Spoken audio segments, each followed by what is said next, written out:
Hola, buenas tardes. Vamos a ver hoy población y muestra. Vamos a ver estos datos de México. La población en México es de 130 millones, 120, 130, 85% están vacunados contra tuberculosis. Un segundo dato, la obesidad es de 30% en todas las edades, el sobrepeso es de 46%, la ingesta de bebidas edulcoradas está asociada 65% a la obesidad en mexicanos. El 3% de pacientes diabéticos son tratados con inhibidores de SGLT2 a pesar de haber sido reconocidos como los mejores fármacos para la diabetes. El 60% de los pacientes en hemodiálisis tienen nefropatía diabética. La pregunta clara de esto es, ¿son creíbles? ¿Y cómo se obtuvieron estos datos? Vamos a ver. El primero, la población es de 130 millones de habitantes, el 85% están vacunados contra tuberculosis. La fuente es el censo de población, se realiza por medio de la entrevista al total de la población. Yo creo que reconocen a la mujer o a sus copias que les hayan llegado a entrevistar. No se hace muestreo, la entrevista se realiza en el 100% de la población. Segundos datos. La obesidad es de 30% en todas las edades, el sobrepeso es de 46%. La ingesta de bebidas edulcoradas está asociada en 65% con la obesidad en mexicanos. La fuente es la Encuesta Nacional de Salud y Nutrición. Se realiza una entrevista al 20-25% de la población y se sortea a quien se le realiza por medio de las áreas geográficas de estadísticas básicas, AGEPS. El muestreo es según estado y AGEP, ya vamos a ver qué tipo de muestreo. El 3% de diabéticos son tratados con inhibidores de SGLT2. El 60% de pacientes con hemodiálisis tienen nefropatía diabética. La fuente es ensayos clínicos, que es según el diseño que se usa en el ensayo clínico, y el muestreo es no probabilístico, ingreso del paciente según va llegando. Entonces, lo primero que tenemos que hacer es definir qué es población. La población es el conjunto de elementos, no solamente personas, que comparten características similares definidas por el investigador y sobre la cual se quiere hacer la inferencia, o sea, sobre la cual se quiere conocer el fenómeno que estamos estudiando. ¿Y entonces qué es muestreo? El muestreo es el procedimiento mediante el cual se selecciona a ciertos individuos de la población total para, a partir de ese conjunto, hacer inferencias, o sea, obtener los datos de cómo sería en la población total. Lógicamente, este muestreo tiene que tener ciertas características para ser representativo completamente. Como se ve aquí, del lado izquierdo, la población se obtiene un parámetro que es mu, y en la muestra se obtiene un parámetro que es la media. La unidad de análisis, muestreo y marco muestral. La unidad de análisis, sí, yo creo que vamos a... Ok, ahora sí, ¿cómo vamos a sacar nuestras muestras?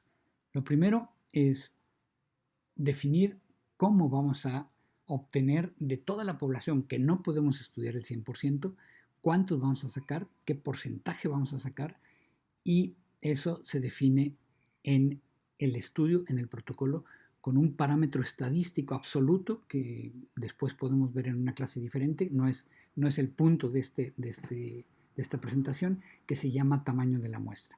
El tamaño de la muestra y la forma de selección dependen de los objetivos de la investigación, del diseño que ya revisamos la vez pasada y de las características de la población en estudio. Hay varios tipos de muestreo. Los grupos más grandes son el probabilístico, o sea, hay una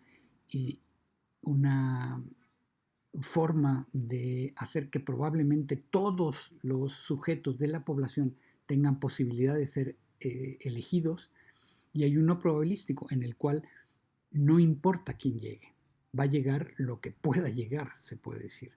Y el probabilístico se divide en aleatorio simple. Quiero que vean la imagen que está arriba a su izquierda. En él se ve toda la población y nosotros vamos a sacar uno u otros y otros. Eso regularmente se hace por medio de programas estadísticos, se generan tablas de números aleatorios o por bloques aleatorios. Hay varias formas, ¿no? Pero eso regularmente, el decir aleatorio simple es que interviene alguna forma de azar totalmente demostrable. Inclusive ya el ejemplo más rústico que podemos hablar de eso es que el sujeto que pudiera ser sujeto de investigación se le lanzara una moneda, si cae cruz entra al estudio, si cae en cara no entra al estudio. Esa es prácticamente el azar. ¿Sí? O sea, hay un evento azaroso totalmente aleatorio que define si el sujeto entra o no entra. Otro tipo de muestreo probabilístico es el sistemático. El sistemático quiere decir, le ponemos un sistema de elección. Por ejemplo, cada 4 pacientes meto al paciente que le toque en la cuarta posición. Los pacientes que lleguen los lunes, esos entran al estudio. Los pacientes que su número de identificación en la tarjeta que traigan termine con 0, bueno, pues esos entran. Eso es sistemático. También se ha usado, pero se ha visto que puede meter varios sesgos. Ahorita vamos a ver cuáles son los sesgos que se meten también en la elección del muestreo.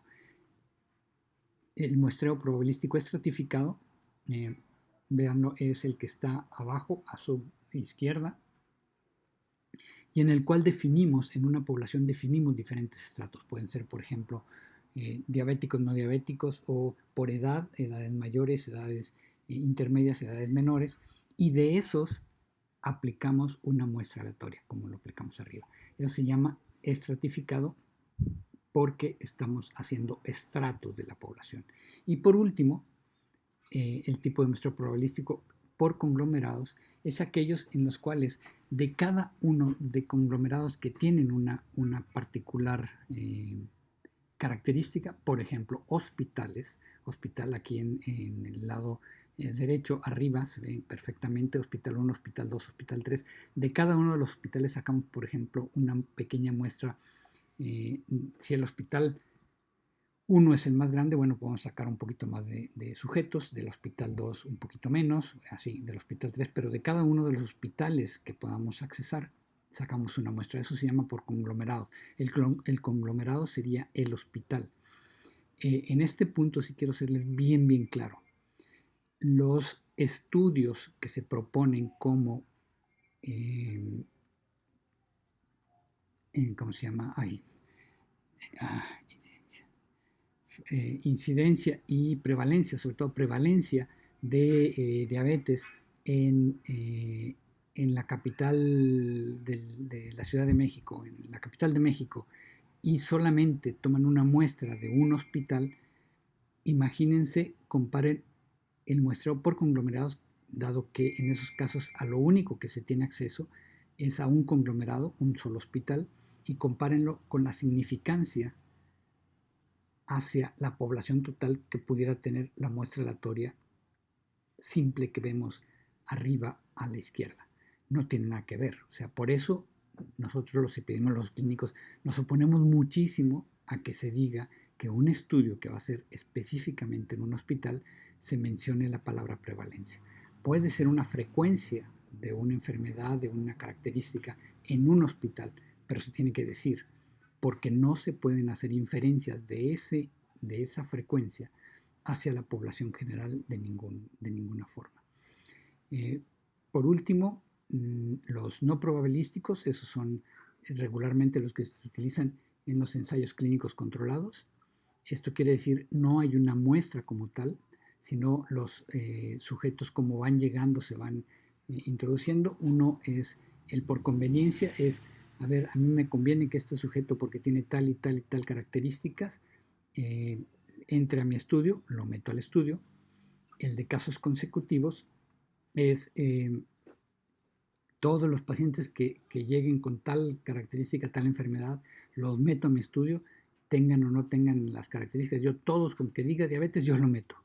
Que tenía problemas renal, no importa, yo los meto todos sin distinción. Eso se llama casos consecutivos. Por cuota, bueno, pues cada 3, cada 5 pacientes meto uno, o de los pacientes que tengan algún problema renal, bueno, pues meto 10 porque son los que me interesan. De los que no tienen problema renal meto 20 porque son los más frecuentes. De los que tengan problemas oftalmológicos meto 15, o sea, por cuotas dependiendo de la condición que tengan. Y por último, ese no probabilístico por bola de nieve es muy curioso porque lo que quiere decir nada más es la población tiene conocidos que van siendo tratados o van siendo incluidos en el estudio. Y esos sujetos que son tratados van conociendo a más gente y lo van refiriendo al estudio. A eso se le llama bola de nieve. Son prácticamente, tienen la misma significancia. Todos estos, la inferencia que se hace es hacia la enfermedad, no hacia la población, porque es la enfermedad es la característica que los hace que es importante. Hacer un pequeñísimo repaso sobre el muestreo por etapas, el polietápico, que es el que se aplicó en la encuesta de salud, la ENSANUD, que nos definió la obesidad y la forma de comer del mexicano.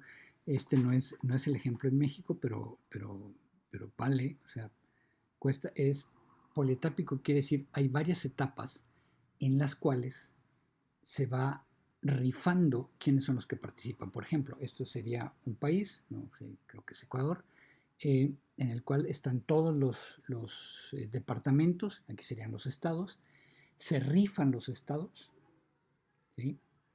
Y de esa rifa, de ese estado que salió rifado, que es el que está en rojo, se ponen los municipios y se vuelve a rifar los municipios. Y dentro de los municipios se va a rifar, en este caso en México, las AGEPS o lo que sea, pero lo vamos a tomar por 3 etapas. O sea, el primero es un sorteo para elegir el municipio.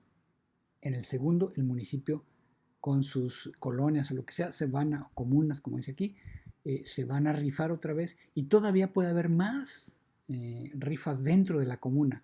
Por ejemplo, casas. ¿Cuántas casas tiene la comuna? No, pues que 80 casas. Bueno, pues vamos a rifar de esas casas totalmente al azar. No puede ser las 4 que están aquí derechitas, no, tiene que ser todo, ahí tiene que estar completamente al azar. A eso se le llama polietápico. Se calcula que, como les digo, el tamaño de la muestra se tendrá que calcular dependiendo del fenómeno que se esté estudiando y dependiendo del diseño que tenga el estudio.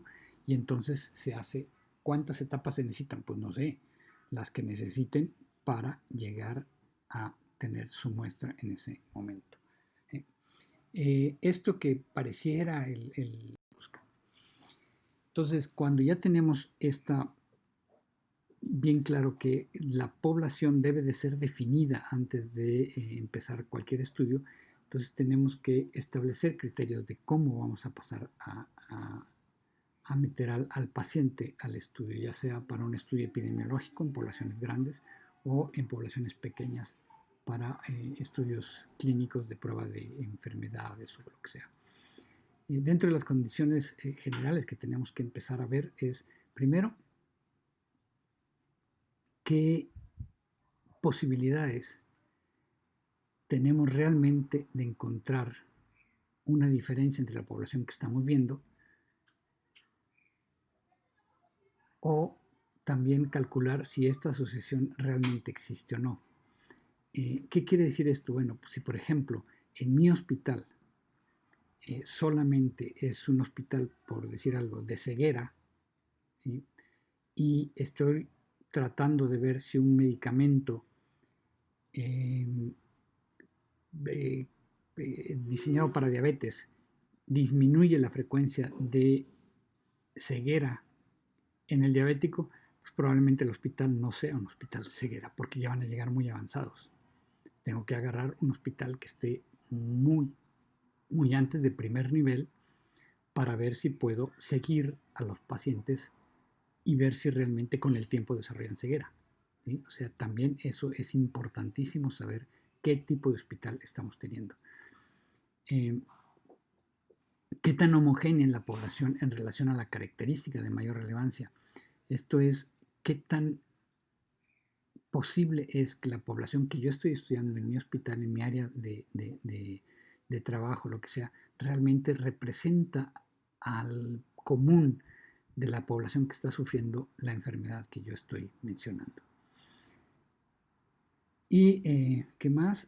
Vigilar siempre los aspectos éticos, siempre se toma muy en cuenta que el paciente debe de elegir participar, y esto se hace por medio de la definición de los criterios de inclusión, de no inclusión, en algunos casos se mencionan como no, como de exclusión, y de eliminación. ¿Esto qué quiere decir? Estos tres criterios. De inclusión es, yo voy a meter a todos los diabéticos, o a todos los diabéticos que tengan 18, 19 años. Perfecto.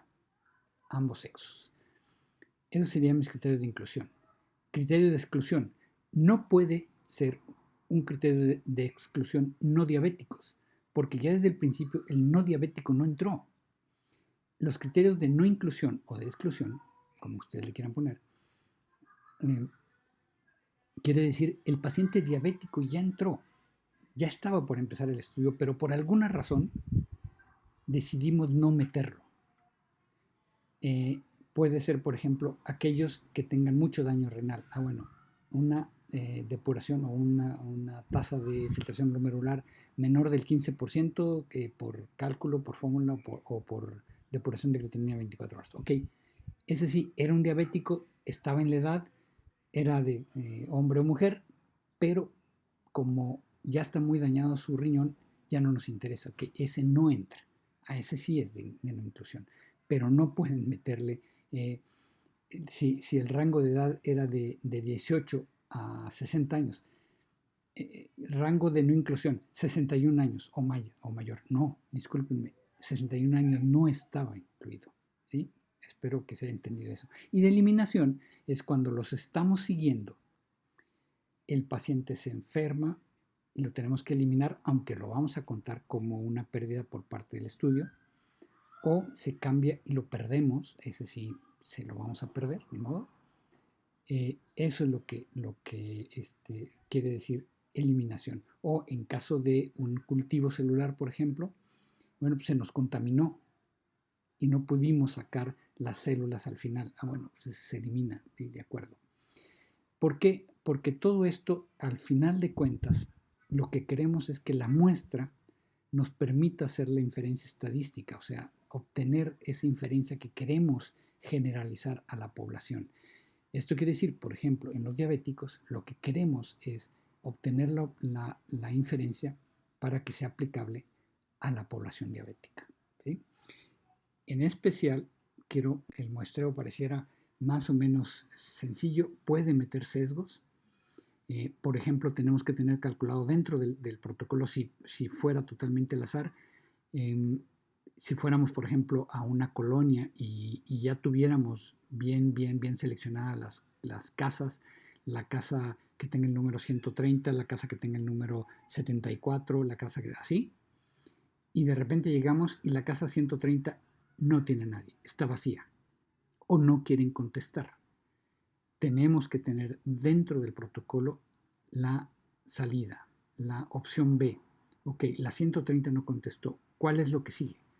Y tiene que tener también un contexto completamente al azar. No puede ser simplemente, no, pues ahí la que llegue, la que sí quiera contestar, no, porque entonces metemos el sesgo de voluntarios. ¿Qué quiere decir el sesgo de voluntarios? Que es un error muy frecuente en las encuestas que se meten. Es el de, no, pues voy a hacer solamente aquellos que quieran contestar mi encuesta. Es un sesgotote porque ya se sabe, está perfectamente definido, que aquellos que quieren contestar la encuesta es porque quieren decir algo específico, no porque quieran dar a conocer el fenómeno que a nosotros nos interesa, sino ellos quieren dar a conocer lo que a ellos les interesa y nos sesgan completamente la investigación. Tiene que ser a no voluntarios también, hasta donde se pueda, y si solamente son voluntarios, ponerlo como una debilidad del estudio. El muestreo de los solos registrados también es exactamente lo mismo. La pérdida de casos de corta duración, esos serían los ensayos clínicos controlados que se nos pueden perder y eso también metería un tremendo sesgo. El sesgo estacional, por ejemplo, el decir que voy a a juntar los casos de los pacientes que tuvieron tal tratamiento contra influenza en mayo y antes de la influenza lo junté en diciembre, pues ya está. En diciembre va a ser muchos casos, en mayo a lo mejor no hay tantos, pero no fue por el tratamiento, fue por el cambio estacional. Y la accesibilidad a áreas seleccionadas. Tenemos que ser muy cuidadosos porque muchas veces en nuestros hospitales son de tercer nivel, son áreas de referencia y la accesibilidad a cierto tipo de pacientes muy complicados es relativamente fácil, pero los pacientes que apenas están empezando las enfermedades a veces no nos toca verlos. Espero que haya sido claro y solamente les dejo estas 3 preguntas, lo vamos a ver en la clase. Es una pequeña práctica. Si desea determinar la frecuencia de fenilcetonuria, en esta alteración en donde el tomar fenilcetonuria a los niños los pone muy malos, en recién nacidos, ¿qué tipo de diseño piensan ustedes que podrían hacer y qué muestreo se podría necesitar? El segundo sería el estudio de la respuesta al uso de plasma de convalecientes, nomás para que nos actualicemos en lo que está pasando. Si el plasma de convalecientes funciona o no, todavía no se sabe, todavía no hay decisión y ha sido por algo que ahorita espero que podamos aclarar perfectamente. ¿Qué diseño sería el que ustedes pondrían y qué muestreo necesitaría?